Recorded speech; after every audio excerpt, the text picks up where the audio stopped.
So today on chapter 14, we are discussing Gunatraya Vibhaga, a division of three qualities. What is guna? Guna is a multiplication. Guna is a strand, like a rope. Three gunas concept come basically from like the art of dyeing, like you dye cloths. When you first get, you have to go to, we had two means of, one is cotton, another is wool. They both come white. And that is the original color. So when you have no pollutants, we consider that white, because you get cotton as it grows naturally is white, or the wool before you color is white. And people just figured out two types of colors, something red and something dark. Also in the rope, when you have, if you have seen any rope, they have these strands, and when you have three strands together, then it gets a strong rope.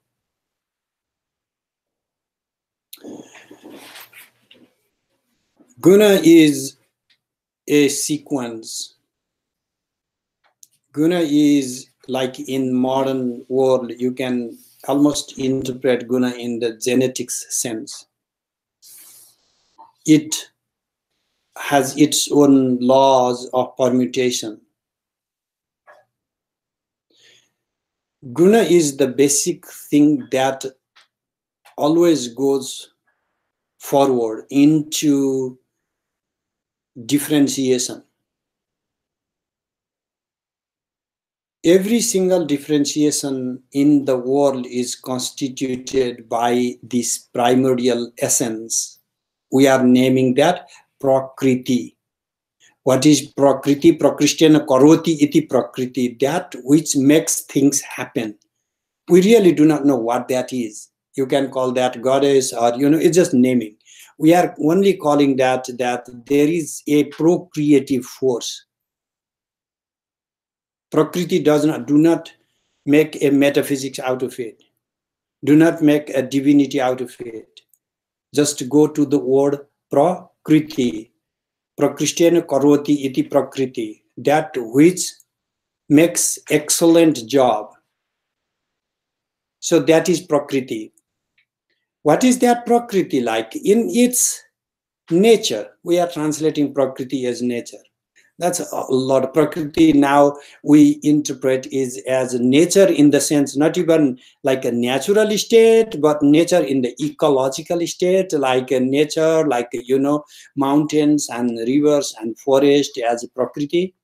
And so and males and females as and we are so you can interpret in wherever you like it fits, but at least we should have the desire to know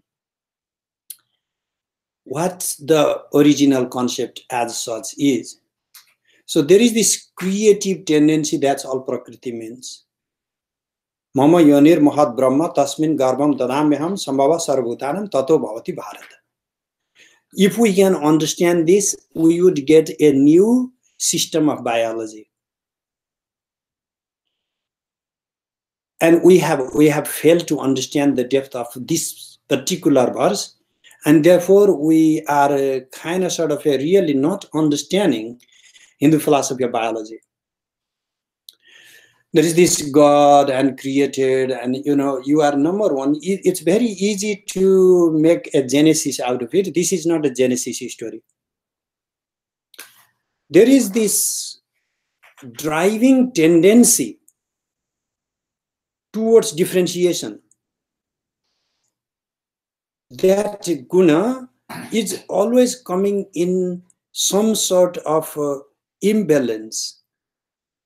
when it is in sattva, rajas, tama gunanam samyavastha prakriti. So you will find in another text, like a Sankhya Karika commentaries, that when these three gunas come to harmony, samya avastha means harmony, then this is a particular state of the gunas is called prakriti. The creative tendency that has been neutralized because all its tendencies are balanced in such a way that they are within themselves. It's like all the magnetic forces pulling each other in such a way that it is not affecting outside. If you have two different forces fighting within, the situation becomes such that it is not doing anything outside. If you have two energies in plus and minus in their own internal conflict, then it is not driving the outside world, manipulating outside principles. Why is there no creation in sometimes? Because this driving tendency, creative tendency, is in harmony. That is all it is saying. When the creative tendency is in harmony, does not mean that the self, the Atman, does not exist. Is it one, the harmony and the creative tendency, or many? I really don't want to even go talk about it, because we have been debating over Dvaitas and Advaitas for 2000 years and never into it. Because you can easily twist some words and make it fit in one paradigm, and twist other words and fit in another paradigm. And it's a meaningless pursuit anyway, because in our life, this is not going to make a qualitative difference. What will make a qualitative difference? Let me first say a very simple thing, because some of us have read this book, memorized and studied, and others are just beginning. So let me first address to those who have just started, the beginners. There are three tendencies that leads you to do something. One is the sattva tendency. Another is rajas tendency. And don't call it rahas. And the third is tamas tendency. The sattva tendency is the tendency towards light, towards happiness, towards peace. In your mind, sometimes you have a tendency that comes naturally towards peace and happiness. With all the discomforts you are going on, like 3 of the family members hospitalized for, you don't even know how long they are going to be there, and one gone and another is waiting in line, and you find this serene moment of not grieving and no regrets. That happens, right? I'm talking of my friend here, Jeff. So it cannot happen without sattva. That is the state that is lacking in modern commercialized job-oriented world, because your job, every single activity we do is a propagation of rajas. Because in 24 hours, we cannot even divide 8 hours for sattva and 8 hours for tamas and all that.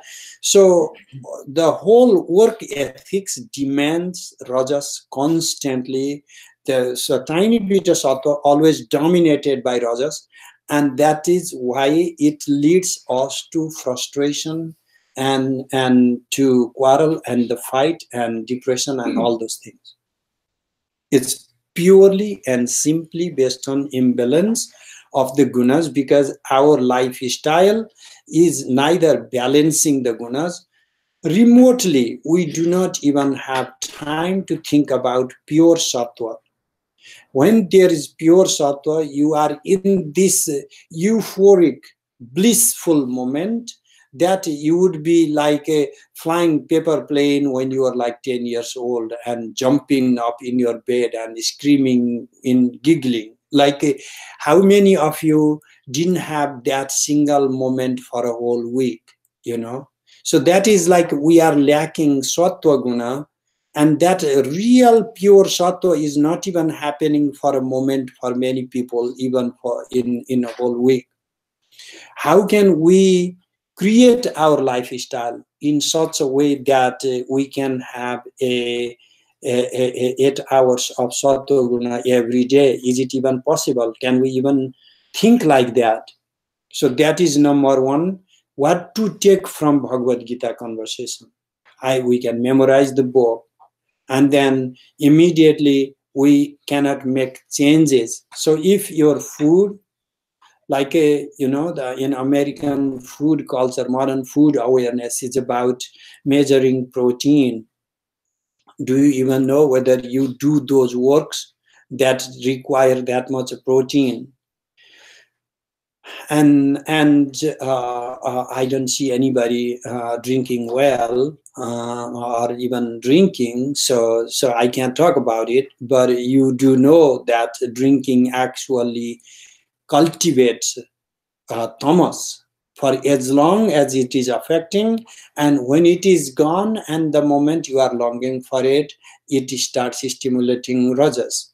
And so in the morning hangover, some of my friends are used to drink like 2 bottles of vodka in a single sitting, 2 liters, I mean.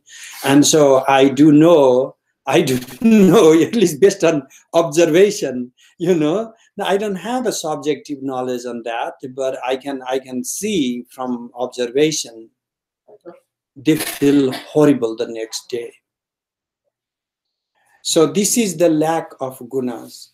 And so guna philosophy is not like if you believe worshipping Bhagavad Gita and repeat every day, it will help you when you die. I really do not know about that. You surrender to Krishna and everything is going to be taken care of. Even that part, I really don't know, and I personally don't believe much about that. I'm kind of in that age. What do I believe is actually the guna system that is being taught here is pragmatic. We can bring to our life how to change some of our routines, particularly job habits. The company gives incentives all the time. Just think about it. How much of incentives do you really need at this stage in your life where you are right now to kill another 4, 5, 6 hours of your life? And you could actually have that, maybe come and watch a show. I'm just kidding. That is not going to change into sattva. If you were to actually go into deep meditation, do some, reflexive thinking, then that would be a really transforming moment we are wasting with the greed that the companies are capturing us. Tamas and rajas, they both drag us down.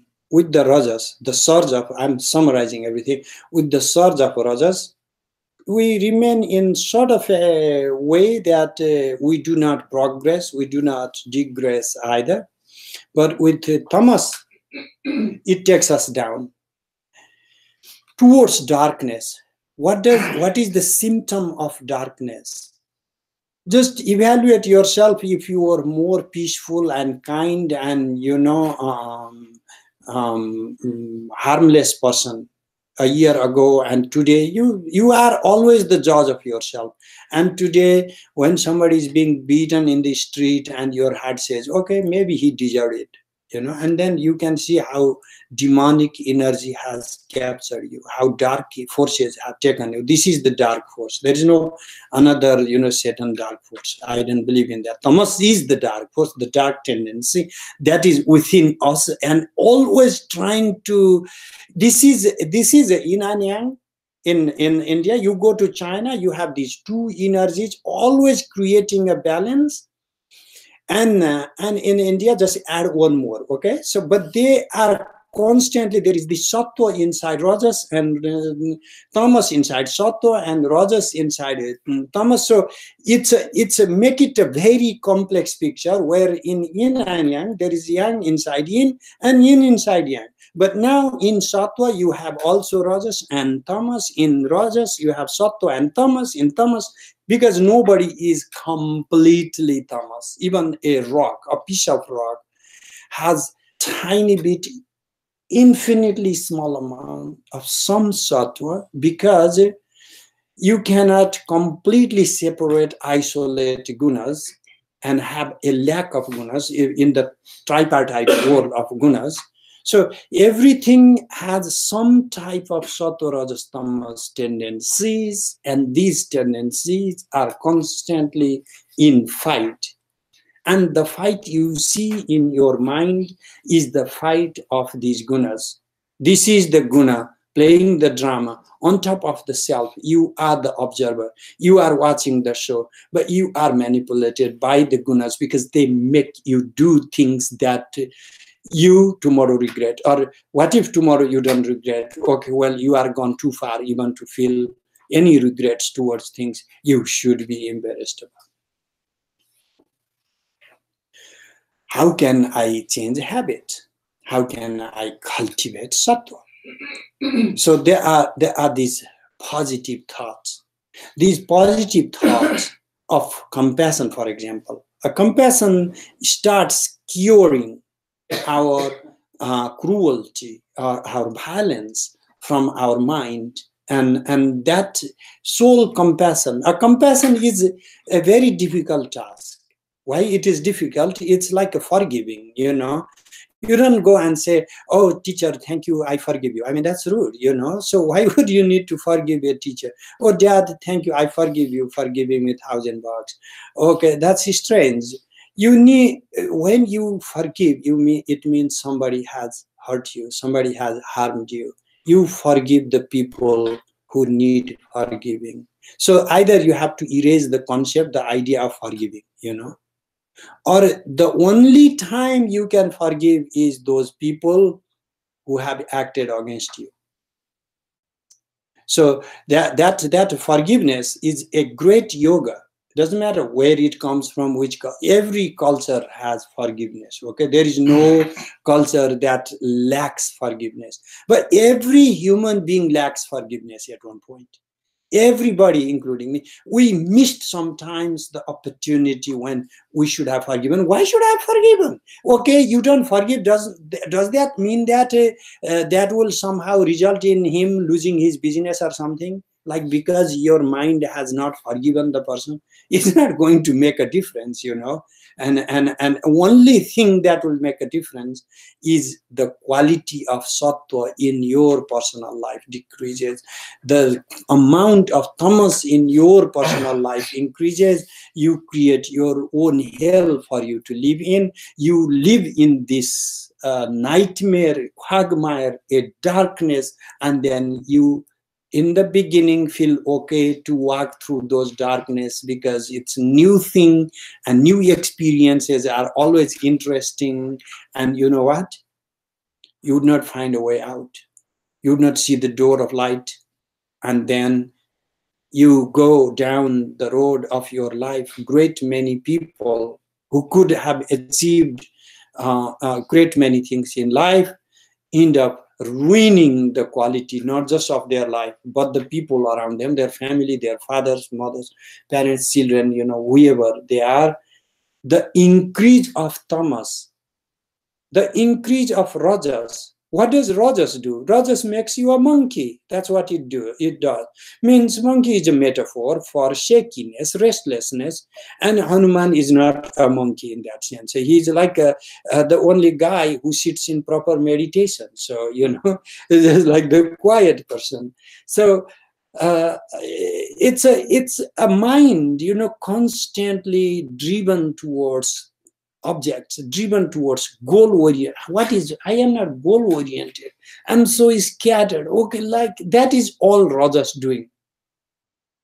I have to, I idam labdam idam, like I have achieved this thing and I need to achieve that. You know, the goal I have achieved. I've gone to one step, and even in yoga, what is my next step, teacher? And then I said, okay, this you can do that. Now, tomorrow the student comes, okay, give me another practice. I can handle it. This is driven by rajas. Not that people should not look for, but what I mean is, what is guiding there? Is the sattva guiding, or is this rajas guiding? Rajas quality guides people to do too many things, accomplish too many things, because things are made real than the self. The goal of the Bhagavad Gita at the end is to retrieve back to the self. Who am I? Where did I start this journey? Where did I come from? I'm not talking about Nepal or India or whatever. You know, everybody has the beginning of the life journey.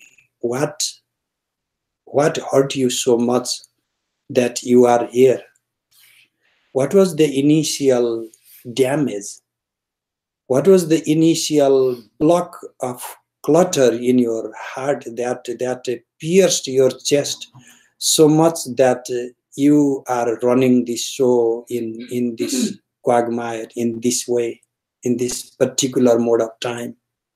And how do you intend to carry on the burden of this rock in your life? For how long? And what do you, whether do you see the end to this darkness? When do you see the end of this darkness?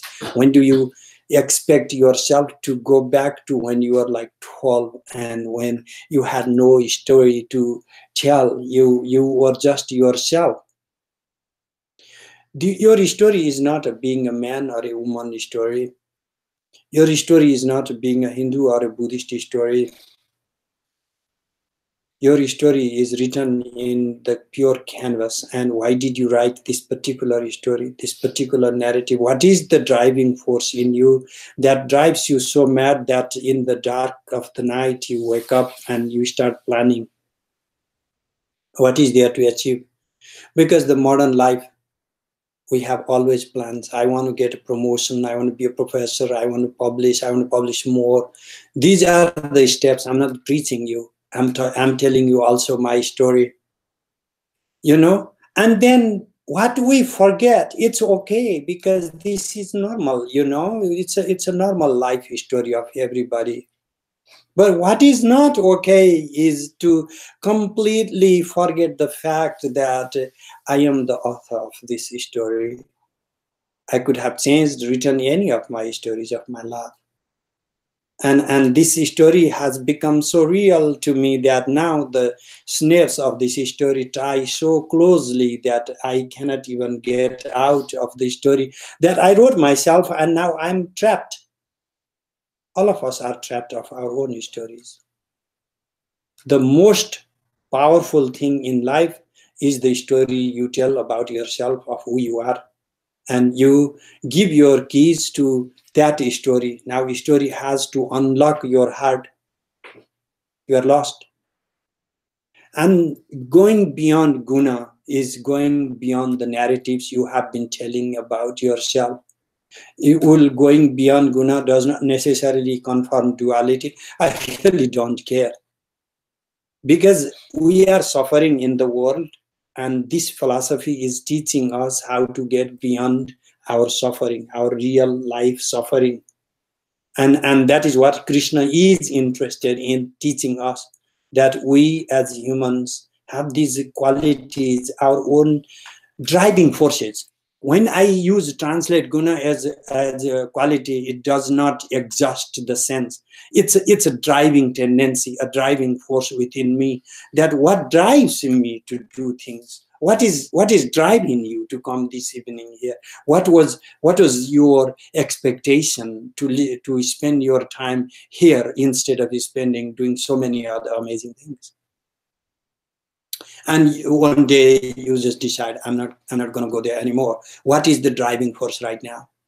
What is that particular quality? What are we expecting from every drama in the world, every gimmick in the world, every show in the world? Bhagavad Gita, is an amazing book. Yeah. So that's I'm gonna now try to pick up some inspirational verses, because I think I'm just going a little bit. I have to summarize, but we also need to touch the core of our own being.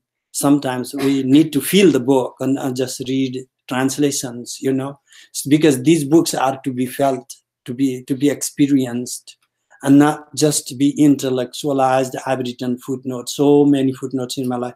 Every essay has 50 footnotes or something, and then so many references. It's like nobody even wants to read, and I love it. It's funny, it's a good game.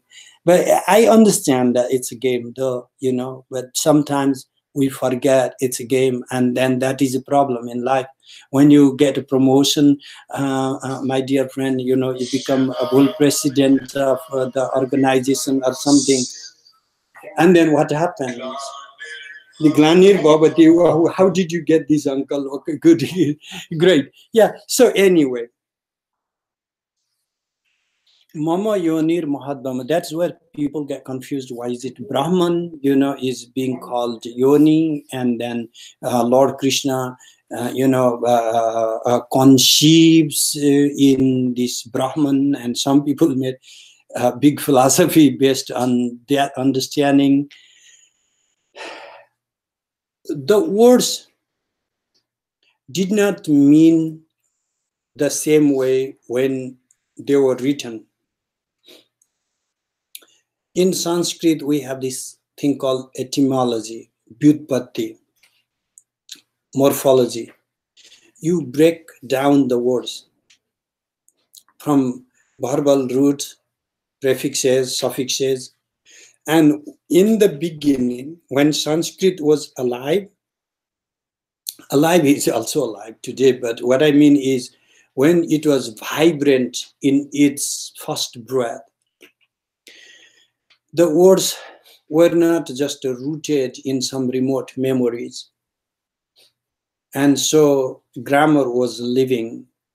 So the Brahman meant brihatvat, brihmanatvat, something that has the brih, that permeates and that overpowers, that encloses, envelops everything.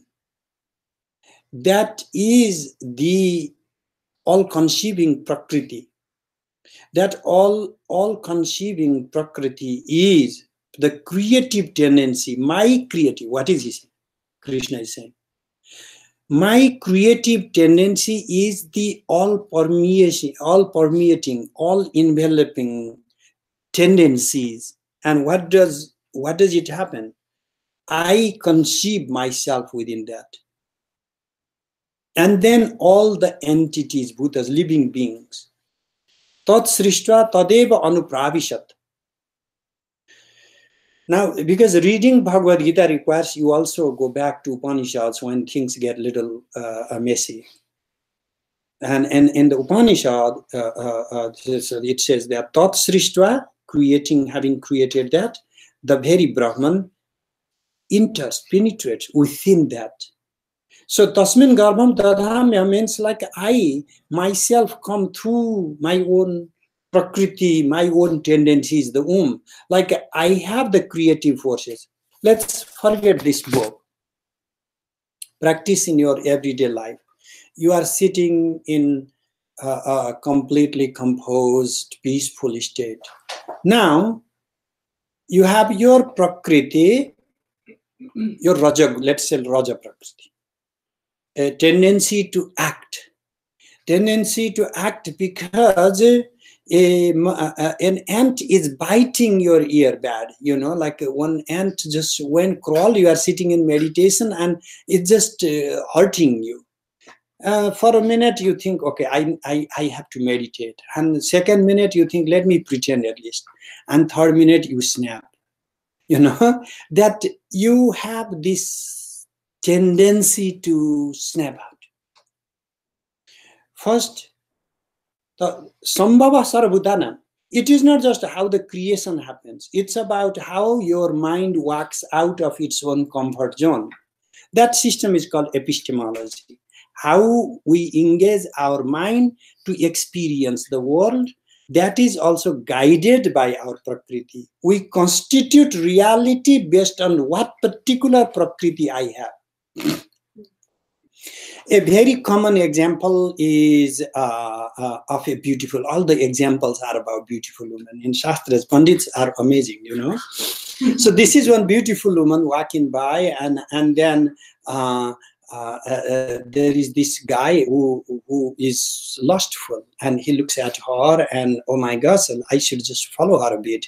And then there is a thief, you know, he sees her wearing ornaments, gold jewelries, and then he thinks, okay, let me follow her from a distance. As soon as this another guy goes away, I can nab her and take her jewelries and all. And then in the meanwhile, the guy keeps following her till the forest, you know, and in the forest there's this very hungry poor tiger, you know, he also needs food. I mean, the tiger is not interested in her jewelries. Tiger is not interested in lustfully, this may be a beautiful tigress or something, you know. For him, that's just food. So our gunas immediately activate the way ourselves, we are in this above the gunas sitting. We make ourselves through that Prakriti for that time being and become one new character each time. For each and every action we do, we reconstitute constantly this Prakriti, putting ourselves through the womb of Prakriti, being manifest in this new form, in this new world, in this new reality, reconstituting, reassessing what is happening or how I want to evaluate myself, like a threat situation or greed situation, when I think I can get something out of it. Sambhavaha sarva bhutanam tato bhavati bharata. So, aham bija pradaha pita. There is this one transcendental self. What do I mean by that? Is one sakshin, one witnessing self. That is the father to the self that comes down, mixes with Prakriti, acts in the world. The tormented self is the son, the child. So all the bhutas, every living being is suffering in the world. Who is not suffering? The Pita is not suffering. Who is the father? You yourself. Everybody has this higher self. That higher self, Paramatman, is not suffering in any moment. What? Sattam rajas tama iti gunaha prakriti sambhava nibadnanti mahabaho dehe dehinam avyayam. Dehinam avyayam. So the one that has come in the body is free from any change, free from decay. Avyaya, it cannot be destroyed. Therefore, it is referring to the absolute self. So, but it comes into deha, the body. And how does it come into body? Anytime I find myself in the body, body is used as an object. And you know who becomes the first victim of your narcissism and sort of your problem? Your body itself always is the first victim of every single problem you have. Because the first thing that suffers, immediately when you are suffering, the first thing you do is create the chemicals that harm, that create imbalances that will affect your heart and the neuronic structures, you know, the synapses in your brain. That time you get very angry, and then you reconstitute the really tiny fibers of your brain. You roast a bunch of them every time, sparking with anger.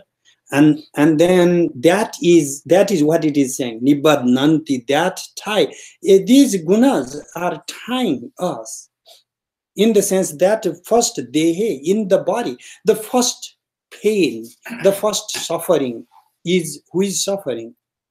And before and then after, it will be your family who you love more, because every painful experience you are undergoing is the experience even the family around you will undergo. The people who you are mad at are not inside your house, but your children are inside your house, or your loved ones are inside your house. Your anger is going to hurt your own children and not your enemies. Nobody is, I was talking this morning that most people, we are all rishis, and I was joking because we all believe in supernatural powers, siddhis, and the person asked why, because we get really mad at somebody who we do not like, but that is normal. No, it's like we think that our anger is anyway going to affect that person. I mean, how silly is the idea? Because it is not going to make a difference to the person that we are mad at. It's his life. Nothing is going to change. No matter how angry I am, I'm just exposing myself, making myself weaker and weaker every moment of this madness. So I have discussed, because the chapter today is not just simple, but also extremely practical, but again, much more simpler, because the whole essence is about guna. Rajo ragatmakam vidhi trishna sanga samudbhavam trishna, thirst. The word is very interesting. It's craving, sometimes we translate it, but it's really a thirst that, just like when we are thirsty, we can't really do much. And passion is like that. We need to quench it. But the thing about physical thirst, like we drink a glass of water, it doesn't help. Another glass of water, and then you know what? Physical thirst, there is always a limit of water you drink, it is done. The thirst of the world, for anything in the world, when we catch this disease of thirst in the world, it never quenches. You want money. Look at how easy it is to sell the thirst. Tell people you could be the $1 mega million winner. I don't know what is the law about it, but if you want to be rich, don't buy the lottery. Make those lotteries. You always win, and there are always people who want to be rich and keep buying, and then you always make money. So it's like a thirst. People have so much of thirst. I would make money. $1, who knows?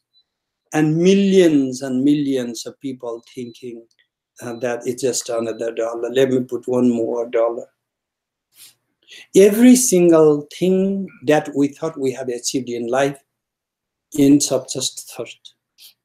More or less like a thirst in a mirage. Actually, that is a little sad part. Buddha would say that. I should not even say that, because it's like sometimes might look pathetic, because we are thirsty and I tell you it's going to help or make some money, be successful, and it's just, at least there is something to be happy about. But when I say, okay, well, be thirsty and just go there, walk on mirage, and you might squeeze some sand, and it's not helping. So, but mostly this thirst has no end, because it's not about whether this is a great goal. That the thing is, the genesis of the thirst itself comes from rajas. We need to do something, not like eliminate rajas. I'm not demanding that much. I'm only demanding, let's question to what level this rajas is okay to deal with. And when is this rajas going out of control, I have to say, okay, rajas, your time is over now. I let you in my heart. I lived with you, and get out. Go and take a good shower and tell the rajas get lost. So, so some of these cravings. And so what happens with tamas then? a simple darkness, simple ignorance, no desire. There is no even conflict. A log does not fight either to be flown down the stream. Oh my gosh, look at the log, so successful. I'm swimming here. I'm not going that fast. The log is, swimming. No, log is not swimming. Log is floating. Tamas, total darkness. Some people are just riding the tide and, being whatever successful. And why are these so successful people at the height of their success killing themselves, like in Hollywood or in businesses? Have we ever thought about that? Because they rode the tide.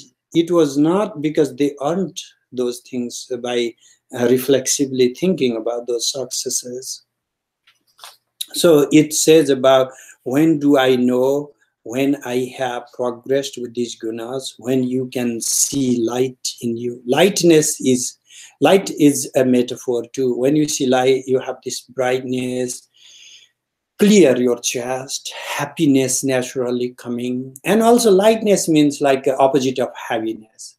So it's also lagu in that sense, that when you do not feel really heavy in emotional realm. And so that is a symptom of the surge. It automatically happens because there is some kind of natural clock that tends to go towards the zone of sattva in the morning and towards the zone of tamas in the evening. And therefore, in the rise of the tamas, we go to bed. And so that during that tamas state of darkness, you sleep, that is okay. You rise up and the clock should go for sattva. So then you meditate, you do your intellectual swadhyaya and everything. And then, yes, you are supposed to go work for 8 hours, guided by rajas. And when I'm teaching, and for 8 hours of rajas, the teaching class, why did they call it, modern day, it's a casteist and all these exploitation means, why is teaching considered better than, let us say, taxidermy? Is because, okay, it's lucrative. No, they were actually not getting any money. Okay, if you think of the classical India. But what it is because to teach, I need to constantly try in sattva. And then some rajas, because I have to deliver it, but then I can't sleep in the class as a teacher. It's impossible. To be guided by tamas is impossible. And screaming bad, shouting out, driven by rajas, is even that negative way is not allowed. Therefore, why were teachers considered higher than taxidermists? Because it has nothing to do with who is in a social strata. It has everything to do with qualities. If you live with these qualities, it doesn't matter. In Mahabharata comes one taxidermist who was beyond a rishi, because he was living in sattva. So the books tell themselves that one says gets a supernatural powers and then tries to curse one sadhvi, one wife, and she laughs at, are you kidding? You can't affect me. And then this sage is very upset. I did 12 years of penance and I'm like supernatural powers and all, but you are just a housewife. Oh, forget about it. I am always keeping sattva in me.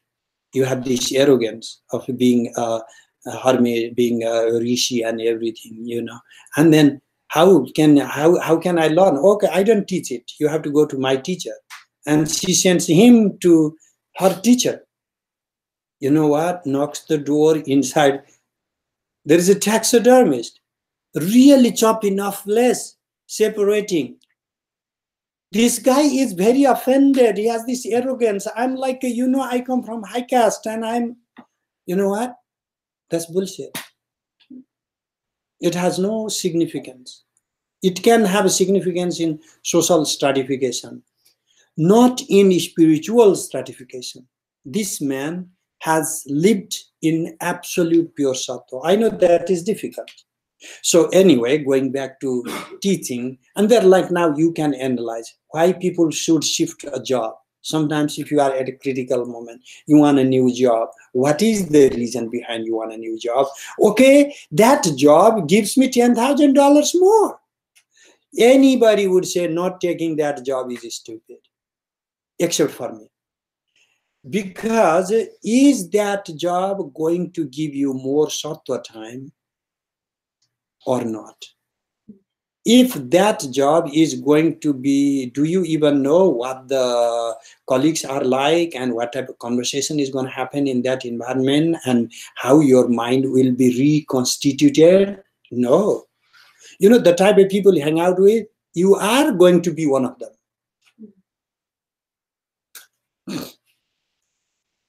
And then only one thing I would add, death. The book does talk about death here.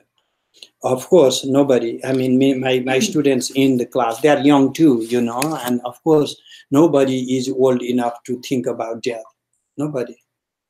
My mom, who died 84 year and a half ago, you know, a day before she had a stroke, I asked my mother what final rites she expects me to do as her son. To ask this question to your mother is not an easy question. You do not joke about death. What particular things she expects me to complete? My mother was not happy about it. And she says, don't ask these things. You know, not that I knew of those things, like what was going to happen. But even today, if my son asks, Dad, tell me what you expect. I mean, like I wouldn't want to enter into that conversation. But one thing for all of us to know is that two things. Okay, maybe like, you know, in America they joke about is the tax and the death. You have to pay taxes and you die. That's two things certain in America. So anyway, the second thing is even universal. If you are very rich, you don't have to pay taxes in America. But even those very rich people, they actually have to die. I don't think they have found that cure that they indefinitely sustain their life if they are extremely rich, you know. So God has been not so merciful in that sense. Looks like it's still kind of equally given. So anyway, what particular guna you make yourself of? The self, Shraddha Mayo Yam Purusha, in another verse you will find. Shraddha Mayo Yam Purusha Yo Yat Shraddha Saeva Sa. We are always told that I'm this pure light and whatever comes, you go, I go separate. Whoever you are, Buddha was much closer in that sense. I'm sorry to annoy if that makes anybody. Nobody gets annoyed with that, I know. Buddha knew much more about self, honestly, than many of these pandits who fail to understand what the self is. There is a constitution and reconstitution. That's a dynamism of the self has been ignored when we thought about this permanency of the self. There is a permanency, but a river-like permanency. A river-like permanency is very different than rock-like permanency. You go back to that rock and that rock is the same rock. You go another year and that is still the same rock. The other year, that's still the same rock. Go back to a river. Next year and you see this is the same river, okay, yeah, but every single drop of water is different. So the permanency of the self is a river type permanency, and in that sense I completely accept what Buddha said. We kind of stuck with the ground floor, not changing everything. So, Saddha Mayoyam Purusha, Shodasakalaha Purusha. We forgot some of the Vedic lines, what we had before. Whatever you hold on to, you deeply believe in, that is what you become. You reconstitute yourself, you reconfigure yourself. So you can reconstitute yourself completely comprised of sattva, that initiates your new birth in that particular form. You reconstitute yourself with the tamas. One regrettable thing about modern lifestyle is because of the accumulation of dreams and 99% of frustration. You know, like you go to, I went to like maybe 2009, my kids were hanging out. I went to a school and then asked these kids the question I shouldn't have asked most likely. You know, these 25 around children, fifth grader, what do you want to be? Every kid excited, you know what? They want to be doctors and maybe 4 or 5 want to be engineers. It's kind of regrettable to tell them that your school in this area, high school, is so bad that if you even pass your high school, that would be amazing. You know, like they call school living exam, SLC, and so we give our kids some dreams that are not real because we think that they will be more pursuing for those dreams and be a big person. 90% of the kids are already broken-hearted, lost their dreams by the time they go first time to the college. The social philosophy should be such that where everybody feels accomplished. Why should I be so miserable if I am a handyman, and I should be so excited if I'm a teacher? Eventually, we are living the same quality of life. So ultimately, what should be the social philosophy is to create people, to push them towards creating sattva. We have to, why I keep telling my friends, what if tomorrow we start these things and then get into politics? Because the whole globe needs a shift of philosophy. It's a really economic philosophy is messed up, political philosophy is messed up, and everything is because controlled by greed and hatred. And these things need to be changed. If we do not want these 8 billion human beings, you know, burdened of their own illusions about themselves, what they had to be and how they failed in their life to accomplish such and so things. Lottery is the best example, and I'll stop there. If you have 100 million buyers, everybody equally deserves that lottery. Why I do not buy a lottery is not because I'm not one of those potential candidates to win the lottery. Yes, it is mathematically correct, but the rest of those will not win. We are creating, in the name of one person being happy, we are creating the rest of the million people unhappy. It is only the industry of unhappiness. If we could create one happy, another unhappy, maybe it's not a great industry, I would say. What if we create an industry that makes everybody happy? You say that is silly. It doesn't happen. Because why would you think that is silly? Is the whole social philosophy is based on conning people,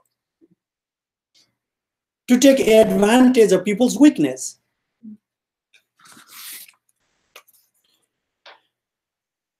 How can we live a life?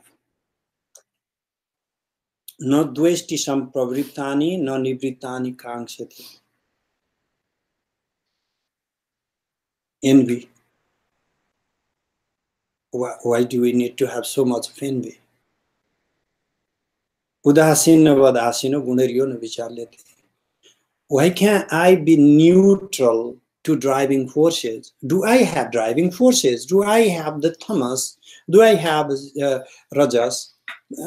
Even sattva, I should be able to transcend. But that comes only when there is such accumulation of sattva that you are overpowered by sattva. Like today's society, you have maybe 16 hours of rajas, and then even in dream, all the disturbing dreams, more hours of rajas. And so basically controlled by, and the dominating guna is rajas, dominated guna is tamas, and far dominated beyond maybe somewhere is sattva. Left only to be conscious enough to see how much painful suffering you are. What sattva does? Sattva reveals your state. So you have sattva enough only to see your pain. That's not how it was supposed to be. Guna Vartanta, we should be able to see our gunas.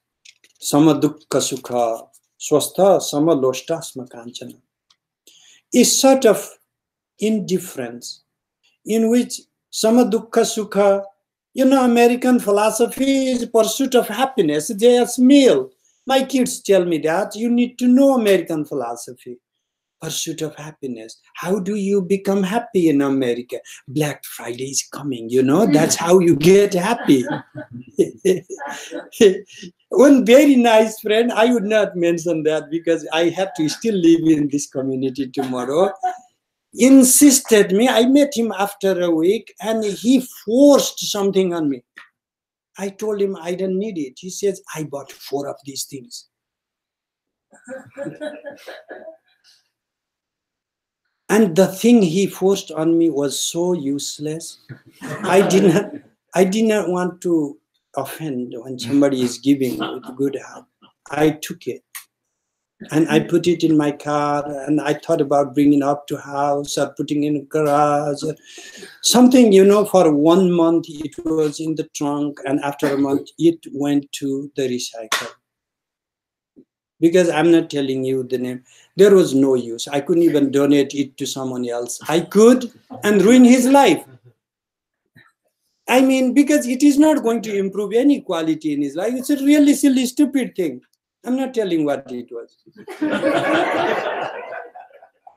Are you kidding? So people wait in line for 8 hours and something. So happiness, because we are told that we have the right to be happy and we have to seek happiness. That is the only philosophy of the West. We don't have to be happy. This is stupid. I'm not saying be miserable. Immediately, if I don't be happy, you know what? You are being conned in the name of happiness. Because there is this, every industry in modern world is selling happiness. If you decide that you don't have to be so happy, then half the businesses will collapse tomorrow in America. I mean, not individually just you, but if all the society say, okay, let me not be happy for a whole week, this economy will crash. It's like we are selling things, making people feel okay about it, including the drugs industries. That's a happiness industry.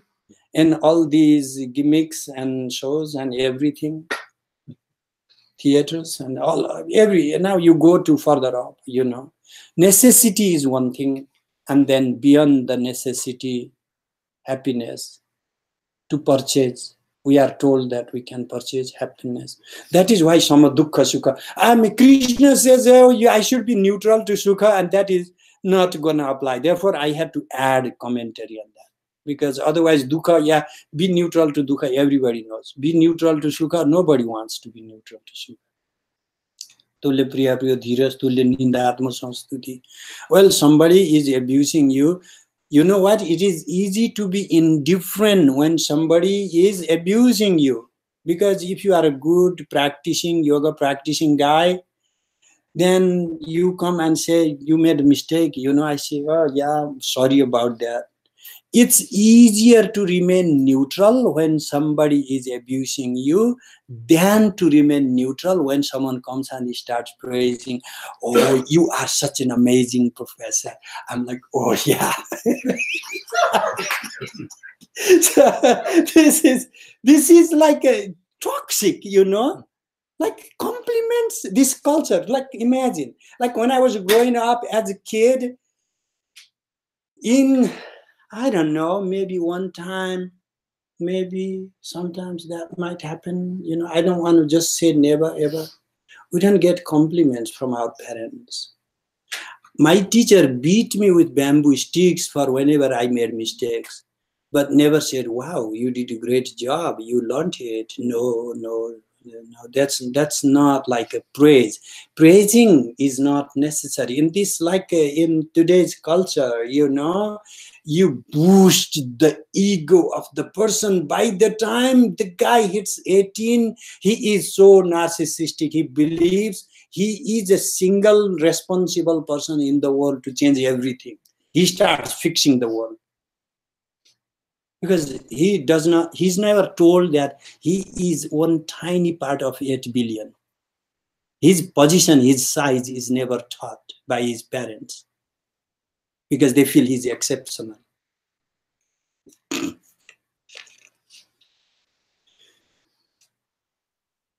Mam chayo abhyavichareda bhakti yogena sevate. So now we can understand that in whatsoever way we like. That is the way I have understood bhakti. Let me put it, that is really the final word of the day. Bhakti is to divide. Bhaj, to break into. Bhakti, vibhaga. What do you do of a division in bhakti?